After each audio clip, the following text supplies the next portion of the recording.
Bonjour et bienvenue dans cette troisième vidéo de la série sur les solutions consacrée à la réalisation d'une solution par dilution. Alors on commence par dire qu'une dilution, ça se fait à partir d'une solution déjà de concentration connue évidemment. Alors dans l'exemple qui va suivre, on va fabriquer un volume de 100 millilitres de solution phi, donc la solution phi c'est celle qu'on obtient à la fin, par dilution d'une solution de concentration connue, ici une concentration de 78 grammes par litre, d'une solution qu'on appelle la solution mère, puisque c'est la solution de départ. Et on prélèvera de cette solution mère un volume ici de 10 millilitres. Alors regardons pour commencer le matériel nécessaire à la réalisation de cette solution par dilution.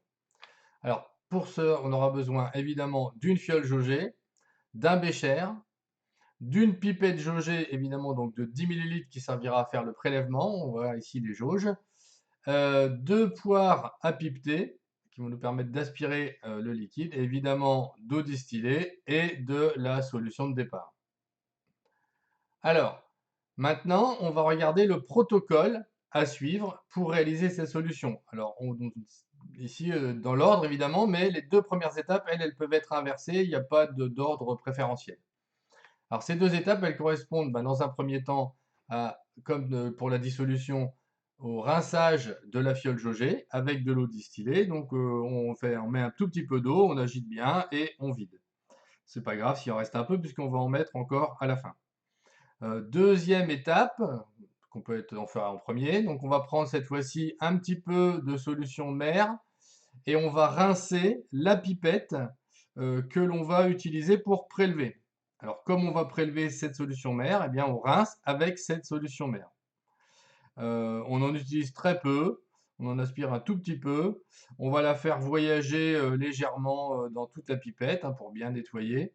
Et évidemment, on va jeter ce liquide. Alors attention, ne jette pas à l'évier si c'est toxique, ce n'est pas le cas ici. Alors, ensuite, eh bien, une fois qu'on a fait ces deux rinçages, on va aller évidemment commencer la préparation, c'est-à-dire le prélèvement. Donc pour ça, on ajoute encore un petit peu de liquide pour être sûr qu'il y en ait suffisamment. On prend la pipette, on met au bout de cette pipette la poire à pipeter, on met bien les mains au bout pour ne pas casser, et on va aspirer. Alors attention, pendant l'aspiration, la pipette doit être bien verticale, le bécher, lui, doit être légèrement incliné. Et pour vérifier le niveau, on se met évidemment en face de la jauge pour vérifier qu'on a bien le bon niveau. Alors on évite évidemment de mettre la pipette au fond du bécher, ce qui boucherait l'extrémité.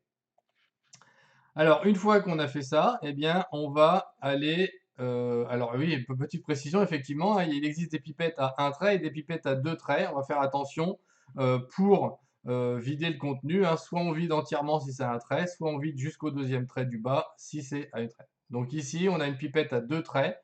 Donc on va verser le contenu de la pipette dans la fiole, donc notre prélèvement de 10 millilitres dans la fiole de 100 millilitres. Et on s'arrêtera évidemment au deuxième trait de jauge. Une nouvelle fois, on se met en face pour bien vérifier le niveau bien horizontalement. Une fois qu'on a fait ça, eh bien, on va évidemment aller ajouter de l'eau distillée afin de compléter la fiole jusqu'au trait de jauge. Donc voilà, on ajoute de l'eau distillée jusqu'au trait pour compléter. Donc ça peut être un peu long. Si on utilisait des plus grosses fioles encore, on pourrait évidemment enlever le bouchon, utiliser un entonnoir pour verser l'eau distillée plus rapidement. Donc ici, la fiole est encore relativement petite, on peut y aller avec la piscette d'eau distillée. Pour terminer, parfois, alors toujours pareil, pour vérifier le niveau, on se met en face. Parfois, on peut aussi utiliser une petite pipette en plastique pour aller goutte à goutte, euh, aller jusqu'au bon niveau au trait de jauge. C'est parfois plus facile. Pour terminer, on remet le bouchon et une nouvelle fois, on homogénéise. Très important, sinon on a une solution plus concentrée au fond qu'au-dessus. Et ça peut, si on fait d'autres erreurs, compliquer la suite des TP. Donc voilà, on voit bien que la solution phi est moins concentrée que la solution mère, puisque moins foncée. Alors, comme pour la dissolution, la question qu'on pourrait se poser, c'est quelle est la concentration de la solution obtenue? Eh bien, on rappelle qu'on voulait un volume de 100 millilitres de la solution fille et on prélevait 10 millilitres pardon, de solution mère de concentration 78 grammes par litre. La relation est toujours la même. La concentration, ça va être la masse de soluté dans la solution fille sur le volume de la solution fille. Alors, on peut signaler que le soluté qui va être dans la solution fille, bah, il provient forcément de la solution mère. Donc, la masse de soluté présente dans la solution fille, ça va être la masse que l'on a prélevée dans la solution mère, soit la concentration de la solution mère fois le volume prélevé de la solution mère. Donc ici, au tout final, la concentration de la solution fille, ce sera Cm fois Vm sur Vf. Donc ici, la concentration, c'est 78. On peut, comme on divise deux volumes ici, les laisser en millilitres. 1 millilitre, ou convertir tous les deux en litres, ça fera exactement la même chose.